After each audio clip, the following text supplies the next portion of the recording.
কেন আজকে আমাদের কারাগারে যেতে হলো, কেন আমাদেরকে যত মিথ্যা মামলা দিয়ে কারা যন্ত্রণা ভোগ করতে হলো, যুব সংঘ ছেলেদেরকে আন্দোলন লোকদের বিরুদ্ধে এত কিছু হচ্ছে, মৌলিক এই একটাই কারণে যে আমরা দিনকে তৌহিদ মনে করি আর তারা দিন বলতে হুকুমত মনে করে।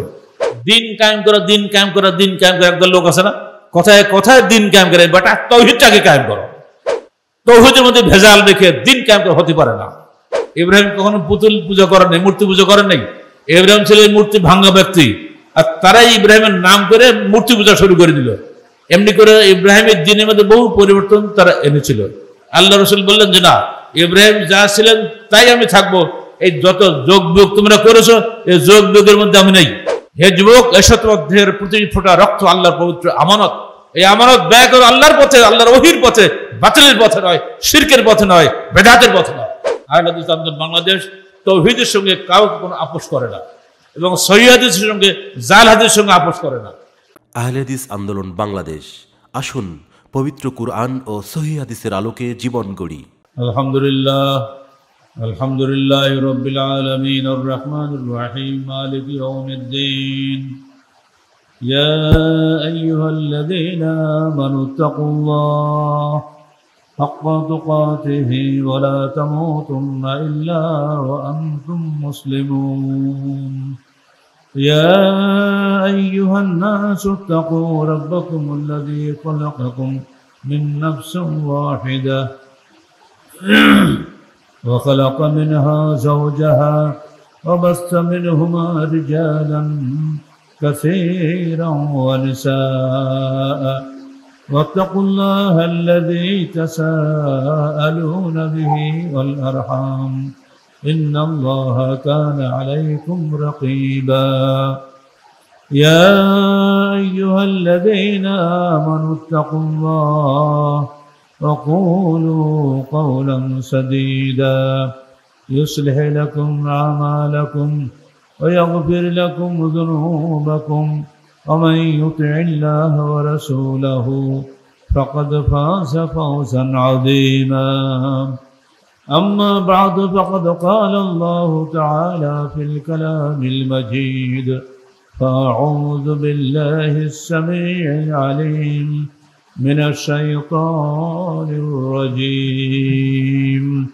بسم الله الرحمن الرحيم شرع لكم من الدين ما وصى به نوحا والذي أوحينا إليك وما وصينا به إبراهيم وموسى وعيسى أن أقيموا الدين ولا تتفرقوا فيه كبر على المشركين ما تدعوهم إليه الله يجتبي إليه من يشاء ويهدي إليه من ينيب। সূরা সূরা মাক্কি 13 আয়াত। যাবতীয় হামদ ও সানা আল্লাহ রাব্বুল আলামিনের জন্য এবং যাবতীয় দরুদ ও সালাত শেষ নবী মুহাম্মদ রাসূলুল্লাহ সাল্লাল্লাহু আলাইহি ওয়াসাল্লামের জন্য। পৃথিবীর সবচেয়ে সুন্দরতম দেশ বাংলাদেশ। এটি ষড়ঋতুর দেশ। গ্রীষ্মকাল, বর্ষাকাল, শীতকাল, হেমন্তকাল, শরৎকাল, এত 6টি ঋতু অন্য কোনো দেশে পাবেন না। আর সে ঋতুচক্রের কারণেই আল্লাহ পাকের অমোঘ নিয়মে বর্ষাকালে বর্ষা হয়, কিন্তু মানুষ তাদের পাপের কারণে ঋতু বৈচিত্র্য পরিবর্তন ঘটে অনেক ক্ষতি করে দিয়েছে। ফলে এখন আশ্বিন মাসে সামান্য শীত পড়ার কথা, ভাদ্র মাসে প্রচণ্ড গরম পড়ার কথা। মাঝে গরম পড়ছে বটে, কিন্তু এই যে বৃষ্টি শুরু হয়ে গেল, এটা তো বর্ষাকালের কথা, শ্রাবণ মাসে হওয়ার কথা, কিন্তু শ্রাবণ মাসে কোনো বৃষ্টি ছিল না, এখন বৃষ্টি হচ্ছে। কেন? এই বৈজ্ঞানিকরা ভালো বলবে। একটা মৌলিক কারণ যে মানুষ নিজের ক্ষতি ডেকে এনেছে। এত বেশি শিল্প কারখানা হচ্ছে, এত বেশি গ্যাস ওপরে উঠছে, গ্যাস উদ্গীরণের কারণে বায়ুমণ্ডল গরম হয়ে যাচ্ছে। ফলে গ্রিন হাউস এফেক্টের কারণে বৃষ্টি চলে যাচ্ছে। যাই হোক, তবু আল্লাহ পাক বান্দার প্রতিপালক, বৃষ্টি প্রয়োজন তাই তিনি বৃষ্টি পাঠিয়েছেন। তিনি রুজির মালিক, বৃষ্টির মাধ্যমে রুজি আসে। অবিসমায় রিজকুকুম ওয়া মা তা'মালুন, আসমানে তোমাদের রুজি, আর তোমরা যা কিছু করো সব আসমান থেকেই আসে। ধান পাট যা কিছু ফসলপত্র আমরা করেছি সব কিছু মূলই হলো বৃষ্টি। বৃষ্টির মধ্যে আল্লাহ পাক এমন শক্তি দিয়েছেন যা মৃত্যুকে জীবিত করে। সে বৃষ্টি হচ্ছে, এজন্য দুঃখের কোনো কারণ নেই। আমাদের প্রোগ্রাম শেষ হয়ে গেছে, এখন বৃষ্টি হয়, এক খদ্দা শুনছি তারা ভালো হলো, অতএব বলবো আলহামদুলিল্লাহ। আল্লাহ খুশি হবেন ইনশাআল্লাহ। আল্লাহ যদি মনে করেন বৃষ্টি থামিয়ে দেবেন, তিনি ইচ্ছে করলে থামিয়ে দিতে পারেন, তো প্রয়োজন মোতাবেক তিনি দেবেন। আমরা খালি দোয়া করবো আল্লাহুম্মা সাইয়্যিবান নাফিআ, আল্লাহ যতটুকু প্রয়োজন ততটুকু দাও, ততটুকু উপকারী ততটুকু দাও, বেশি পানি দরকার নাই। এটা আমাদের বলা লাগবে না, আল্লাহ নিজেই করে দেবে। আল্লাহ বলছেন, দেখো শারাআ লাকুম মিনাদ দ্বীন, এটা মাক্কি সূরা, মক্কাতে নাজিল হয়েছে সূরাটা। তিনি জগৎবাসীকে লক্ষ্য করে বলছেন, তিনি তোমাদের জন্য দ্বীনের ক্ষেত্রে সেই পথই নির্ধারিত করেছেন যার আদেশ তিনি দিয়েছিলেন নূহকে, এবং যা আমরা এই মর্মে যে তোমরা দ্বীনকে প্রতিষ্ঠা করো ও তার মধ্যে অনৈক্য সৃষ্টি করো না। তুমি মুশরিকদের যে বিষয়ের দিকে আহ্বান জানিয়ে থাকো তা তাদের কাছে অত্যন্ত কঠিন কষ্টকর মনে হয়, যা তাদের কাছে অত্যন্ত কঠিন মনে হয়। আল্লাহ যাকে ইচ্ছা মনোনীত করেন আর তিনি পথ প্রদর্শন করেন ওই ব্যক্তিকে যে তার দিকে পরিণত হয়। সূরা সূরা মাক্কি 13 নম্বর আয়াত। এখানে একটি মৌলিক বিষয় এসেছে, এই সকল নবীকে আল্লাহ পাক দুনিয়া পাঠিয়েছেন দ্বীন কায়েম করার জন্য, অর্থাৎ ইকামতের দ্বীন। এই ইকামতের দ্বীন নিয়ে বাংলাদেশে বহু রাজনীতি চলছে। ইকামতের দ্বীনের সঠিক অর্থ কি, এই বিষয়ে সাহাবী এবং পরবর্তী যুগের শ্রেষ্ঠ মুফাসসিরিন ইকরামের বক্তব্য আমরা এখানে উদ্ধৃত করেছি। ইকামতের দ্বীনের অর্থ হচ্ছে ইকামতের তাওহীদ। সাহাবী আব্দুল্লাহ ইবনে আব্বাস থেকে শুরু করে গড়ে প্রায় 15 জন শ্রেষ্ঠ মুফাসসিরের বক্তব্য আমরা এখানে নিয়ে এসেছি। আব্দুল্লাহ ইবনে আব্বাস বলছেন, আকিমুদ্দিন আই ইত্তাফিকু ফিদ্দীন ওয়া লা তাতাফাররাকু ফীহি আই লা তাখতালিফু ফিদ্দীন, তোমরা সবাই দ্বীনকে প্রতিষ্ঠিত করো এবং তোমরা দ্বীনের ব্যাপারে ঐক্যবদ্ধ থাকো।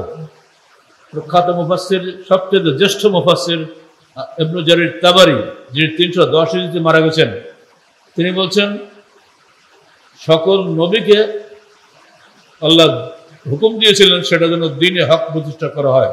তার আরবিটা হচ্ছে এই কারণ মা আওসাকা বিহি আম্বিয়াহু কুল্লুহুম দ্বীনুন ওয়াহিদ, সকল নবীকে, হে মুহাম্মদ তোমাকে যে নির্দেশ দেওয়া হচ্ছে তার পূর্বে যত নবী ছিলেন সবকেই একই নির্দেশ দেওয়া হয়েছিল, কারণ তাদের প্রত্যেকের দ্বীন ছিল এক, আর সেটা হলো তাওহীদ। কোরআনের যুগশ্রেষ্ঠ সূক্ষ্ম তত্ত্ববিদ ইমাম হাসান বিন মুহাম্মদ আন-নাসাপুরি তিনি বলছেন, ইকামতুদ দ্বীন ইকামতু উসুলি ফি তাওহীদ, ইকামতুদ দ্বীন হচ্ছে তাওহীদের মূল নীতি প্রতিষ্ঠিত করা। এমনি করে ইমাম মাওয়ারদি তিনি বলছেন, ইমালু দীনাল্লাহি ফি তাআতিহি ওয়া তাওহীদিহি ওয়াহিদুন, তোমরা আল্লাহর দ্বীন তার আনুগত্যে ও একত্বে একইভাবে কায়েম করো। আল্লামা জামাখশারী, যিনি বলা যায় মুতাজিলি, তিনিও বলতে বাধ্য হয়েছেন, ইকামতুদ দ্বীন ইসলাম আল্লাযী হুয়া তাওহীদুল্লাহি ওয়া তাআতিহি। অত্যন্ত যুক্তিবাদী মুফাসসির হওয়া সত্ত্বেও তিনি বলতে বাধ্য হয়েছেন ইকামতুদ দ্বীন অর্থ হলো আল্লাহর একত্ববাদ ও তার আনুগত্য প্রতিষ্ঠা করা। ইমাম রাজি, বিশ্ববরেণ্য মুফাসসির, তিনি বলছেন, আমর আল্লাহ তাআলা ফি হাযিহিল আয়া বিইকামাতিদ দ্বীন আলা ওয়াজহিন লা ইউফযা ইলাইহি ফিত তাফাররুক। একই কথা সবাই বলে গেছেন। শেষে যে আধুনিক সর্বাধুনিক যুগের মিশরের যারা ইখওয়ান মুসলিমিনের প্রখ্যাত মুফাসসির সাইয়্যিদ কুতুব, তিনি বলছেন, আত-তাওহীদ ওয়াল মিহওয়ারুর রাইসি, দ্বীন অর্থ তাওহীদ, যেটা হলো সব কিছুর মূল মেহবার। যেমন ধানের চারিপাশে গরু ঘোরে, কিন্তু ধানের গোড়াটা এক জায়গায় থাকে না। এটা হলো তাওহীদ, এর মেহবার রহিসি। এটা কেন্দ্র করে পুরো দিনটা ঘুরছে। ইসলামের যাবতীয় হুকুম আহকাম সবকিছু ঘুরছে তাওহীদকে কেন্দ্র করে। ওনার ভাষাটা খুবই চমৎকার। মেহবার রহিসি ও হাকিকত তাওহীদ। মুশকিল হলো সমস্ত সাহাবী তাবী মুফাসসিরদের সমস্ত ব্যাখ্যাকে উল্টে দিয়ে আধুনিক যুগে রাজনৈতিক মুফাসসির মাওলানা মওদুদী ব্যাখ্যা দিলেন, দিন দরাসল হুকুমত का नाम है, तौहीद নয়। দিন আসলে হুকুমত প্রতিষ্ঠা করার নাম। शरीयत उस हुकूमत का कानून है, इबादत उस कानून और दाबता की पाबंदी है। দিন আসলে হুকুমতের নাম, শরীয়ত হলো ওই হুকুমতের কানুন, আর ইবাদত হলো ওই আইন ও বিধানের আনুগত্য করার নাম। তিনি আরো ব্যাখ্যা দিচ্ছেন, इस इबादत की हकीकत जिसके मुताल्लिक लोगों ने समझ रखा है कि वो महज नमाज रोज़ा और तस्बीह तहलील का नाम है, अब दुनिया के मामला से उसका कुछ सरोकार नहीं। हालांकि दरअसल सौम सलात हज और ज़कात जिक्र और तस्बीह इंसान को इस बड़ी इबादत के लिए मुस्तरद करने वाली तमरीनात यानी ट्रेनिंग कोर्स है। আসলে হুকুমত কায়েম করাটাই হলো আসল তাওহীদ। আর যাবতীয় যা কিছু আমরা করি, একটা উদাহরণ দিচ্ছেন, সওম সালাত হজ যাকাত জিকির তাসবিহ, যা কিছু আমরা করি ওই বড় ইবাদত, অর্থাৎ হুকুমত কায়েম করার ইবাদতের তামরিনাত यानी ট্রেনিং কোর্সটা ইংরেজিতে নিজে লিখে দিয়েছে, ট্রেনিং কোর্স। হুকুমত কায়েম করাটাই বড় ইবাদত। আরে আমরা সালাত পড়তে এসেছি, এগুলো হলো ওই বড় হুকুমত কায়েম ইবাদতের ট্রেনিং কোর্স। সালাতের ট্রেনিং কোর্স হবে। হুকুমত যদি ফরজ 1 নম্বর হয় আর এটা সালাত যদি 2 নম্বরে হয়, তাহলে আপনাদের প্রত্যেককেই হুকুমত কায়েম করার জন্য জান দিতে হবে। সবার আগে হুকুমত কায়েম করার বড় ইবাদত আগে কায়েম করতে হবে, তারপরে সময় সুযোগ পেলে আপনারা সালাত পড়বেন না পড়বেন। এজন্য পরেই তাদের মুখে বলতে শোনা যায়, ছোটখাটো ব্যাপার রাখান তো, আগে রাজনৈতিক বিষয়ে সিদ্ধান্ত নেন আগে। এই বিষয়গুলি আকীদাগত ব্যাপার, অত্যন্ত মৌলিক একটা বিষয়ে তিনি ধাক্কা দিয়েছেন। এই বিষয়ে অনেকে অনেক কথাই বলেছিল, কিন্তু আমরা এটা মেনে নিতে পারিনি। ফলে আমরা এর প্রতিবাদ করেছিলাম, বই লিখে। সে বইটার নাম আপনারা সবাই জানেন, ইকামতুদ দ্বীন, অনেক আগের লেখা। আপনারা একটা বইটা কিনলে ডিটেলস পড়ে দেখতে পারবেন। কেন আজকে আমাদের কারাগারে যেতে হলো, কেন আমাদেরকে যত মিথ্যা মামলা দিয়ে কারা যন্ত্রণা ভোগ করতে হলো, যুব সংঘ ছেলেদেরকে, আন্দোলন লোকদের বিরুদ্ধে এত কিছু হচ্ছে, মৌলিক এই একটি কারণে যে আমরা দিনকে তাওহীদ মনে করি আর তারা দিন বলতে হুকুমত মনে করে। হুকুমত মানে বুঝেন তো নাকি? সবাই আমরা বুঝি। রাষ্ট্র কায়েম করাটাই বড় ইবাদত বলে যে যারা মনে করেন, তারাই এটাকে সালাত সিয়াম হজ যাকাতকে তামরিনাত অর্থাৎ ট্রেনিং কোর্স মনে করে। আর আমরা সালাত সিয়াম হজ যাকাতকে মূল মনে করি, কারণ বুনিয়াল ইসলাম আলা খামসিন। আল্লাহ রাসূল কি বলছেন? ইসলাম দণ্ডায়মান আছে 5টা মূল ভিত্তির উপরে না। সে ভিত্তিকে যারা ট্রেনিং কোর্স বলে, সম্পূর্ণ বিপরীত হয়ে যাচ্ছে না? দেশের প্রধান সেনাপতি ডেলি সকালে এসে পিটি করে নাকি? তিনি পিটি করায়, নিজে করে না। ট্রেনিং কোর্সই। ট্রেনিং কোর্স আর ট্রেনার কোনো এক না। অর্থাৎ মূল ভিত্তি হবে তাওহীদ। তাওহীদ হলো মেহর রাইসি। তাওহীদের চারিপাশে পুরো দিনটা ঘুরছে। আমরা সালাত সিয়াম হজ যাকাত যা কিছু করি, মূল হলো তাওহীদ। তাওহীদের বিশ্বাস যদি না থাকে সব শেষ। তাওহীদের সঙ্গে শিরক যদি যুক্ত হয়ে যায়, যেমন তাওহীদ থাকে না, যেমন উজু করার পরে বায়ুনিঃসরণ করলে যেমন উজু থাকে না, তাওহীদের সঙ্গে শিরক মিশলে তেমনি তাওহীদ থাকে না। এই বিষয়টি মৌলিক। আহলে হাদিস আন্দোলন বাংলাদেশের সঙ্গে অন্যান্য ইসলামী সংগঠনের সঙ্গে মৌলিক পার্থক্যটা এখানে। এটা যেন আপনারা বুঝতে ভুল করবেন না। মৌলিকভাবে আল্লাহ রসুলের সঙ্গে চাচাদের পার্থক্য ছিল কি? চাচারা হজ করত, চাচারা সিয়াম রাখত, চাচারা আশুরা সিয়াম রাখত, তারা আল্লাহকে বিশ্বাস করত, সবাই করতো, সবই, কোনো সমস্যা নেই। কিন্তু সমস্যাটা একখানে, তারা তাদের ইব্রাহিমের দ্বীনের মধ্যে অনেক পরিবর্তন এনেছিল। ইব্রাহিম কখনো পুতুল পূজা করেন নাই, মূর্তি পূজা করেন নাই। ইব্রাহিম ছিল মূর্তি ভাঙ্গা ব্যক্তি, আর তারাই ইব্রাহিমের নাম করে মূর্তি পূজা শুরু করে দিল। এমনি করে ইব্রাহিমের দিনের মধ্যে বহু পরিবর্তন তারা এনেছিল। আল্লাহ রসুল বললেন যে না, ইব্রাহিম যা ছিলেন তাই আমি থাকবো, এই যত যোগ বিয়োগ তোমরা করেছো এই যোগ বিয়োগের মধ্যে আমি নেই। আর এই জন্য ভাতিজার সঙ্গে চাচাদের সঙ্গে লড়াই শুরু হয়ে গেল। চাচা এবং ভাতিজার দাওয়াত ছিল মৌলিক ভাবে দুটা। আল্লাহ রসুলের দাওয়াত ছিল ইয়া আইয়ুহান নাস ইন্নাল্লাহা ইয়া'মুরুকুম আন তা'বুদুহু ওয়া লা তুশরিকু বিহি শাইয়্যা, হে লোক সকল, আল্লাহ তোমাদেরকে নির্দেশ দিয়েছেন যে তোমরা তার ইবাদত করো এবং তার সাথে কোনো কিছুকে শরীক করো না।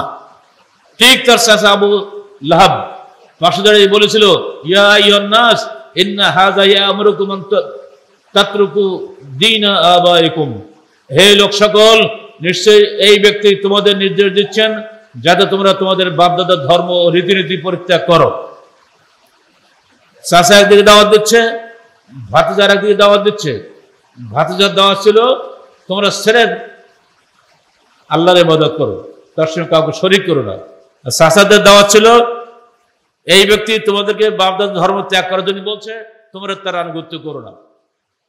ভাতিজা বললেন ইয়া আইয়ুহান নাস কুলু লা ইলাহা ইল্লাল্লাহ তুফলিহু, হে লোক সকল, তোমরা বলো আল্লাহ ব্যতীত কোনো উপাস্য নেই, তাহলে তোমরা সফলকাম হবে। সঙ্গে সঙ্গে নেতারা বলে দিল না, হতে পারে না। ইয়া আইয়ুহান নাস লা তুতিউহু ফাইন্নাহু সাবি কাজ্জাব, তোমরা কখনোই এর আনুগত্য করো না, কারণ সে ধর্ম ত্যাগী ও মহামিথ্যাবাদী।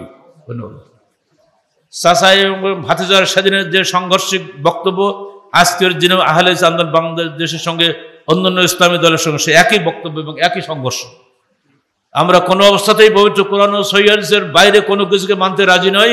আর তারা কোরআন হাদিসের সঙ্গে যোগ দিয়ে ইজমা কিয়াস যোগ করে একেবারে ইসলামকে একদম ভেজাল বানিয়ে ফেলে দিয়েছে।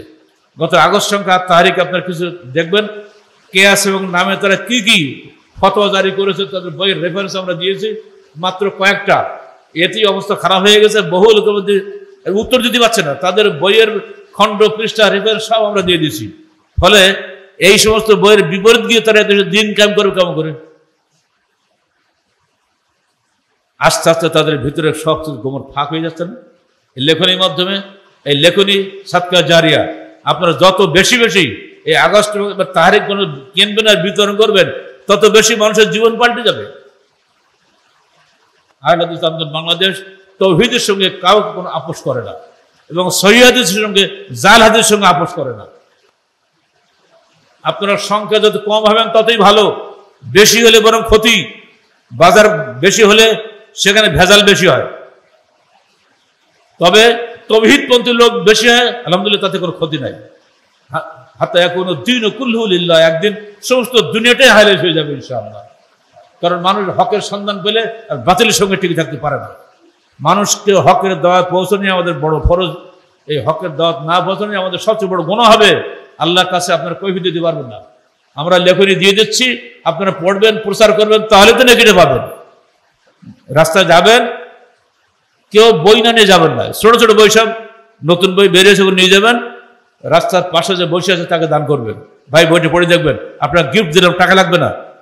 দেখবেন একটা 10 টাকার বইয়ের মধ্যে যদি একটা মানুষ আকীদা পরিবর্তন হয়ে যায়, আপনার লাখ টাকার চাইতে বেশি মূল্যবান হবে সেটা। চেষ্টা করবেন এইভাবে মানুষের আকীদা পরিবর্তন করার জন্য। আহলে হাদিস আন্দোলন বাংলাদেশ সারা বাংলাদেশে এই দাওয়াত নিয়ে এগিয়ে যাচ্ছে। বাংলাদেশের সীমানা পেরিয়ে এই আন্দোলন এখন পৃথিবীর বিভিন্ন দেশে চলে গেছে। সব জায়গাতে আমাদের ভাইরা এগিয়ে আসছেন এবং হকের দাওয়াত কবুল করার জন্য অত্যন্ত আগ্রহের সঙ্গে তারা তাকিয়ে থাকেন। বিশেষ করে নওদাপাড়া এই টিন ছেড়ে গরমের মধ্যে খোদ্দাগুলো তারা খুব অধীর আগ্রহে শোনেন। তারা জানেন এখানে কিছু কথা হয় যে কথাগুলো অন্যরা বলেন না। সুন্দর সুন্দর এসি করা মসজিদ অন্যদের ভাগ্যে আছে, আমাদের ভাগ্যে নাই। এটাই আমাদের বড় নেকি। যত কষ্ট করবো তত নেকি বেশি পাবো। কিন্তু আপনারা চেষ্টা করবেন মসজিদটা যাতে তাড়াতাড়ি ভালোভাবে হয়ে যায়। আল্লাহ পাক আমাদের সবাইকে সে তৌফিক দান করুন। আহলে হাদিস আন্দোলনের সঙ্গে মৌলিক পার্থক্যটা আপনাদের খালি বুঝিয়ে দিলাম। দিন কায়েম করা, দিন কায়েম করা, দিন কায়েম করা, একদল লোক আছে না কথায় কথায় দিন কায়েম করে, বাট তাওহীদটাকে কায়েম করো। তাওহীদের মধ্যে ভেজাল রেখে দিন কায়েম করা হতে পারে না। আমার মধ্যে ফরমালিন দিয়ে খাঁটি আম দেবো নাকি? এটা চলবে না। আহলে হাদিস আন্দোলন খাঁটি, কোন ভেজাল চলবে না এখানে। ইসলামী আন্দোলন বলার জন্য আমাকে কম বাধ্য করা হয়নি যে ভাই আপনি ইসলামী যুব সংঘ নাম দেন না কেন, তাহলে আমরা ঢুকতে পারি। আমরা বলেছিলাম ইসলামী যুব সংঘ করবো না কোশ্চিন কালে, আমি করলে আহলাদের যুব সংঘ করবো। ইসলামী যুব সংঘের শিরক ঢুকবে, বেদাত ঢুকবে, সব রকম ঢুকবে, আহলা যুব সংঘের শিরক বেদাত ঢোকানোর সুযোগ নাই। একে আজকের কথা বলছে না, সে কবে, সে ৭৬ সালে কথা বলছে, ৭৮ সালে যখন শুরু হয় তখনই বাধা মোকাবেলা করতে হয়েছে আমাদের। আজও বাধা আছে, আগামী দিনও থাকবে। সমস্ত বাধার বিন্ধ্যাচল ডিঙিয়ে সত্যের সেবকরা সামনে এগিয়ে যাবে ইনশাআল্লাহ। তাওহীদের এই মৌলিক লক্ষ্য থেকে যদি আমরা বিচ্যুত হই, আমরা জান্নাত থেকে বিচ্যুত হয়ে যাব। তাওহীদ যদি না থাকে জান্নাত পাবো না। তাওহীদ সবার আগে, তাওহীদের বাইরে কোনো কিছুই চলবে না। আর তাওহীদের বাহক হচ্ছে কোরআন এবং সহিহ হাদিস। জাল হাদিস কোশ্চিন কাল মানার যোগ্য নয়। যেমন পচা আমকে খায় না, ওর জাল হাদিসকে খাবে। আহলে হাদিস আন্দোলন 12 দিন ছিলাম চট্টগ্রাম বিশ্ববিদ্যালয়ে।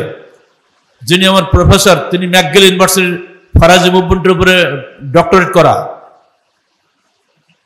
একদিন আমরা সালাত আদায় করছি, আমরা 10-12 জন ছাত্র, আর আমি তার মধ্যে আছি। সাবেন নওয়াবগঞ্জের একজন আছে। মাগরিবের সালাতের টাইম হয়েছে, তো উনি তো আমাদের সবাই প্রফেসর, উনি আমাদের উস্তাদ। বললো স্যার আপনি ইমামতি করেন? তো আপনি কি জানেন না, এটাই তো নিয়ম আছে ফিকহে, যেখানে একজন আহলে হাদিস থাকে আর 1000 জন আহলুর রায় থাকে, সেখানে ইমামতি করবে আহলে হাদিসরাই করবে, আহলুর রায় কখনো ইমামতি করতে হকদার নয়। তাহলে বলেন কি, আপনি আমার উস্তাদ থাকতে আমি ইমামতি করবো? হ্যাঁ, এটাই তো নিয়ম, যান সামনে। সেদিনই তিনি বলে দিয়েছিলেন আহলে হাদিস নয়, এটা আহলে সহিহ হাদিস বলা উচিত। ধন্যবাদ স্যার, আপনাকে কি বলবো। পরে ইস্তেমা নিয়ে এসেছিলাম, ইস্তেমা তিনি একই ভাষণ দিয়েছিলেন, আমি এটাকে আহলে হাদিস আন্দোলন বলি না, আমি একে আহলে সহিহ হাদিসের আন্দোলন বলি। যদিও তিনি প্রকাশ্যভাবে আহলে হাদিস হন নাই, পরিবেশের কারণে, কিন্তু অন্তরটা পুরো লুকিয়েছিল আমাদের সাথে। যুগে যুগে বাধা মোকাবেলা করতে হয়েছে, সমস্ত বাধা মোকাবেলা আমরা এগিয়ে গেছি, এই পর্যন্ত আমরা এসেছি। জীবন সন্ধ্যা এখন পর্যন্ত যুব সংঘের সম্মেলন হচ্ছে, আজকে সম্মেলনের শেষ বক্তব্য আমার এটাই, তোমরা অবশ্যই সার্বিক জীবনে তাওহীদ কায়েম করবে। তাওহীদ হচ্ছে আল মিহর রাহিসি, ধানের গাছের গোড়া যেটা থাকে, তার চারিপাশে গরু ঘোরে, সবকিছু ঘোরে না, তাওহীদের চারিপাশে সারা দিন ঘুরবে, তাওহীদ ঠিক জায়গায় থাকবে। তাওহীদ কখনো ডানি বায়ে ঘুরিয়ে যাবে না, তাওহীদের সঙ্গে শিরক মিশ্রিত হতে পারে না। যেরকম গোছানা মিশলে দুধ নষ্ট হয়ে যায়, তাওহীদের সঙ্গে শিরক মিশলে তাওহীদ নষ্ট হয়ে যায়। শিরকের অধ্যুষিত এই বাংলাদেশ, এখানে বলা যায় প্রায় 10% মুসলমানই মুশরিক, এখানে শিরক এবং বেদাতে ভরা। ফানাফিল্লাহ বাকাবিল্লাহ কত আল্লাহ বিল্লাহ করে দেখেন না বুড়ি, যত পাগলের কারবার এগুলি সব করে বেশি বেশি। আমি কিন্তু সিলেটে জীবনে মাজার দেখি নাই। আমাকে এক বুড়ি বলে কি, এই পানি 1 গ্লাস খান, এটা এই পানির সঙ্গে একেবারে জমজম কুয়ার সঙ্গে লাইন আছে। জমজম কুয়া, পোকা একেবারে গিজ গিজ করতেছে, ওই পানি আমাকে দিবে, এটা জমজম কুয়ার সঙ্গে লাইন আছে। তো আমার সঙ্গে আব্দুল সবুর চৌধুরী ছিল, ও বলছে সার তো খেপে গেছে, তার খেপলে তো মেরে দেবে, তাতে আমাকে হাদিস ছাড় চলেন, চলাচল এখানে থাকা যাবে না। যে গাঁজা করে আমার বলে কি, বলি জমজম কুয়ার সঙ্গে লাইন আছে। এইভাবে ধোকা দিয়ে দিয়ে যত কবর, যত এই কি বলে খানকার বানাইছে, সব জায়গাতে এই সমস্ত শিরকের ব্যবসা চলছে। শিরক ও বিদআতের বিরুদ্ধে মূর্তিমান চ্যালেঞ্জ হচ্ছে আহলে হাদিস আন্দোলন এবং আহলে হাদিস যুব সংঘ। তার যৌবনকে অবশ্যই এর বিরুদ্ধে কাজ করতে হবে। আমরা এই জন্য বলি, হে যুবক, এসো তোমার দেহের প্রতি ফোঁটা রক্ত আল্লাহর পবিত্র আমানত, এই আমানত ব্যয় করো আল্লাহর পথে, আল্লাহর ওহীর পথে, বাতিলের পথে নয়, শিরকের পথে নয়, বেদাতের পথে নয়। এই দাওয়াত নিয়ে তোমাকে ময়দানে ঝাঁপিয়ে পড়তে হবে। প্রথমে নিজের ঘরে, নিজের পরিবারে, নিজের সমাজে, নিজের যেখানে তুমি যাও না কেন, তুমি যদি রাষ্ট্রের সর্বোচ্চ স্থানেও চলে যাও, তোমার হাত দিয়ে বাংলাদেশ তাওহীদ কায়েম হবে, শিরক কায়েম হবে না ইনশাআল্লাহ। আজকে যে অন্তর্বর্তীকালীন সরকার এসেছে, বলে আপনারা যদি রাজনীতি না করেন তখন যাবেন কেমন করে? আরে বাবা, আমাদের এই ছেলেপিলিগুলোকে এরা রাজনীতি করেছে কখনো? এখন তারা ক্ষমতা হাঁটে কি করে? আল্লাহর ইচ্ছা হলে ইনশাআল্লাহ যুব সংঘের ছেলেরা কালকে রাজনীতি করে তারা প্রধানমন্ত্রী হবে। নিষেধ আছে, বলা আছে, বাংলাদেশ সংবিধান আছে, কখনোই কোনো আহলে হাদিস সেখানে প্রধানমন্ত্রী হইতে পারিবে না, বলা আছে নাই। হয়ে যাবেন আপনি, আল্লাহর রহমত লাগবে, আপনার আকীদা লাগবে, মজবুত লাগবে। আপোষ কামি আকীদা দিয়ে কোশ্চিন কালে কোনো পরিবর্তন হয় না। যেরকম ঘুনিয়ে বাস দিয়ে কোনো বেড়া দিলে বেড়া থাকে না, এই ঘুনিয়ে আকিদা দিয়ে কোশ্চেন গেল সমাজের তৌহিদ থাকে না, কিছুই কায়েম হওয়া সম্ভব নয়। আমি আপনাদের সবাইকে স্বাগত জানাচ্ছি। বৃষ্টি বলে মনে হচ্ছে আরো বোধহয় বলাও যাবে, তাই না? কিন্তু না বলাই ভালো, কিন্তু তবু তো বলতে বেরোতে পারবো না কেউ, তাই তো? তাহলে আরো কিছু বলা যাক সামনে। মনে রাখেন, দিন কায়েমের পথ ও পদ্ধতি, এত বড় দিন বুঝালাম, খালি পথ কি, কোন পথ আপনি আগাবেন?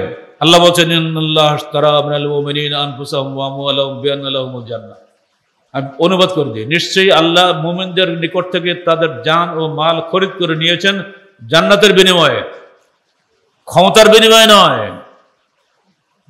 তোমার ভোট দেবো, আমার এটা করে দিতে হবে, ওই বিনিময়ে ভোট নয়, জান্নাতের বিনিময়ে আমার সমস্ত জান মাল আল্লাহ খরিদ করে নিয়েছেন।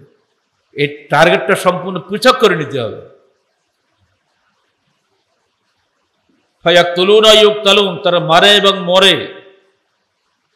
ওয়াদান আলাইহি হাক্কান ফিত তাওরাত ওয়াল ইনজিল ওয়াল কুরআন, এই হক ওয়াদা ছিল তাওরাতে, ইনজিলে এবং কোরআনে।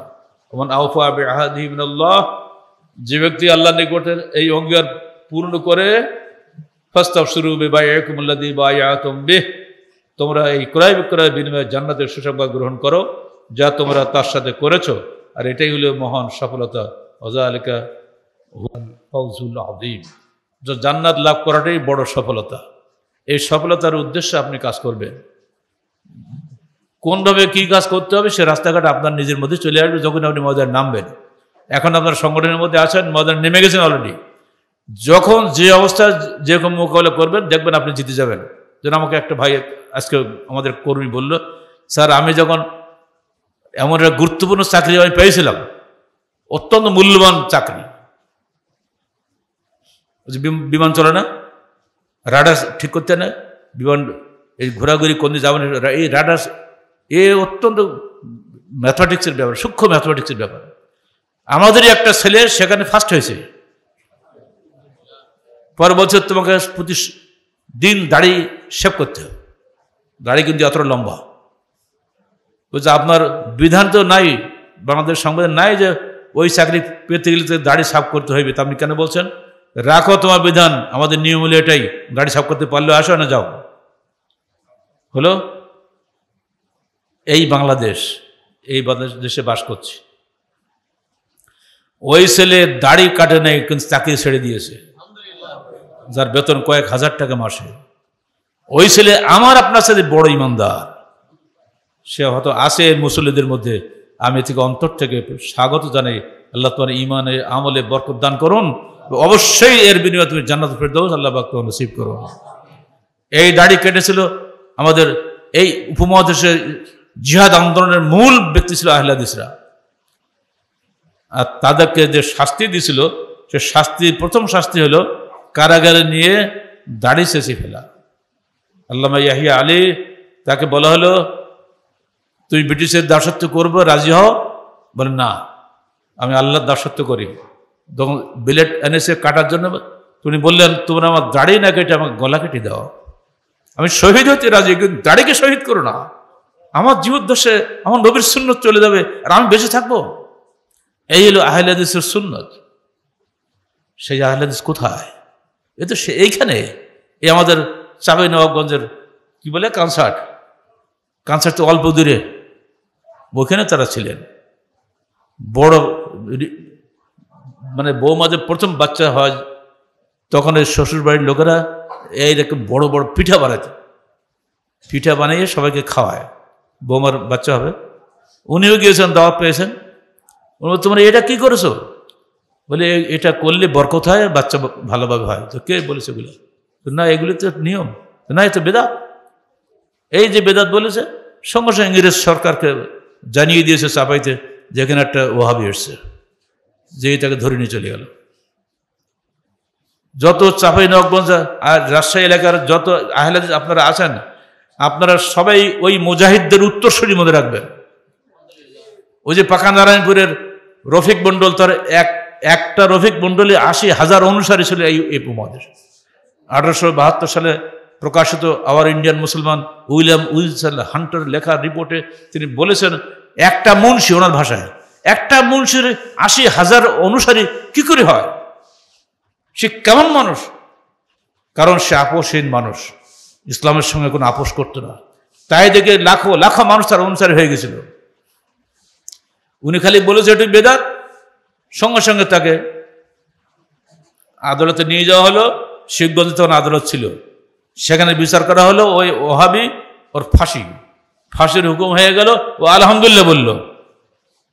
ওই বেটা ইংরেজ ম্যাজিস্ট্রেট বলে কি বললো, হাসলো কেন? হাসি ও কি বলছে? তো বাংলাদেশি উকিল তো বলছে খুশি হয়েছে, এই জন্য আলহামদুলিল্লাহ বলেছে। খুশি হয়েছে? হ্যাঁ, আমার বিচারে খুশি হবে এই কাজ আমি করবো না, বাতিল, ওকে যাবজ্জীবন কারাদণ্ড, দ্বীপান্তর। চলে গেল যাবজ্জীবন কারাদণ্ড দ্বীপান্তরে, আন্দামান দ্বীপপুঞ্জে। সেখানে গেলে কোনো মানুষ দেখা হয় না। 1886 সালের 7ই অক্টোবরে সর্বশেষ দ্বীপান্তরের বন্দী হিসেবে আমিরুদ্দিন বেরিয়ে আসলো সেই কারাগার থেকে। যুগ যুগ ধরে কারাবন্দী থেকেছে, কিন্তু কোনোদিন বিধাতার সঙ্গে আপোষ করে নাই। তাদেরই রক্তের ফসল আপনারা। আপনি এত দুর্বল হলে হবে? আল্লাহ আমাদেরকেও ঢাকা থেকে রাজশাহী এনেছে, এই উত্তরসূরিগুলোকে ডেকে নিয়ে তাদের মধ্যে আবার ওই তারুণ্যের রক্ত ফুটিয়ে আনার জন্য, তৌহিদের চেতনায় উন্নীত হওয়ার জন্য। বৃহত্তর রাজশাহী, রংপুর, দিনাজপুর, নীলফামারী সম্পূর্ণ এলাকাটাই হচ্ছে জেহাদের এলাকা। এখানে কোনো আপোষ কোনদিন হয় নাই, এটা কোন বাতিল সঙ্গে কখনো আপোষ করে নাই। আমরা চাই এই এলাকায় আবার তৌহিদের বিপ্লব চলে আসুক, যেন এই এলাকার মাধ্যমে সারা দেশে সমস্ত বাংলাদেশ পেরিয়ে পশ্চিমবঙ্গ, বিহার সমস্ত এলাকায় তৌহিদের বাণী ছড়িয়ে পড়ুক। আমরা সেই আকাঙ্ক্ষা পোষণ করি, আল্লাহর কাছে দোয়া করি। যুবসংঘের কর্মীদের মাধ্যমে আল্লাহ যেন সেটা পূরণ করে দেন। যুবসংঘের কর্মী যদি সত্যিকার অর্থে সেইভাবে গড়ে উঠতে পারে, ইনশাআল্লাহ তাদের দ্বারাই এদেশে বিজয় আসবে। সেই বিজয়ের দুনিয়াবী বিজয় নয়, আখিরাতের বিজয়, জান্নাতের বিজয়। ইনশাআল্লাহ আমরা সেখানে সকলে আমরা একত্রিত হব জান্নাতুল ফিরদাউসের সর্বোচ্চ মকামে। আল্লাহ পাক আমাদের সবাইকে পবিত্র কোরআন ও সহিহ হাদিসের মাধ্যমে তৌহিদের বিজয় সাধনের তৌফিক দান করুন। সবার কাছে দোয়া চাচ্ছি, আগামী বছর হয়তো আবার কর্মী সম্মেলন হবে, তখন দেখা হবে। এটাই যেন যদি কারোর শেষ বিদায় হয়, সবাইকে ক্ষমা করে দেবেন এবং সবাই সবার জন্য খাস করে দোয়া করবেন যেন আমাদের জীবনটা তৌহিদের পথে পরিচালিত হয়। আকুলু কওলি হাযা আস্তাগফিরুল্লাহ লি ওয়া লাকুম ওয়া লিসাইরিল মুসলিমিন।